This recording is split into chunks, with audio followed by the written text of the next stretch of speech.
Bear ഹാൻഡോടുകൂടി ഒരു ഞണ്ടിനെ കയ്യിൽ പിടിക്കാവോ? Tools ഒന്നും യൂസ് ചെയ്യാതെ. ഈ ഞണ്ടിന് ജീവനുണ്ടോ നോക്കി. ഏതാ? ഓടുന്നുണ്ടല്ലോ. ആ ഞണ്ടിനെ പിടിക്കട്ടെ. പിടിക്കാൻ പോണേ.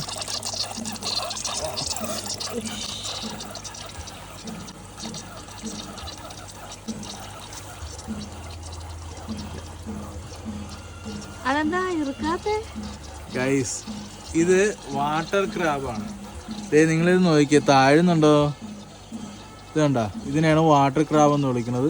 ഇവിടെ എല്ലാം പഞ്ഞിപ്പാണ്. ഇത് നോക്കി, ഇവിടെ എല്ലാം പഞ്ഞിയാണ്. കണ്ട, എവിടെ ടച്ച് ചെയ്താലും പഞ്ഞിയാണ്. നിങ്ങൾ എന്നാൽ ഇവന് ജീവനും ഉണ്ട്. ഇനി ഒരു മാജിക് കാണിച്ചു തരാം. ഇത് കണ്ട, എൻ്റെ കട്ടിയുള്ള തോടാണ് ഈ കാണുന്നത്. ഇവരുടെ രണ്ടുപേരുടെ സൈസ് ഡിഫറൻസ് നിങ്ങൾ നോക്കി. ഞാൻ കൂടുതൽ സ്ട്രെസ് അടിപ്പിക്കുന്നില്ല, ഞാൻ അവനെ തിരിച്ചു വിടുവാണ്.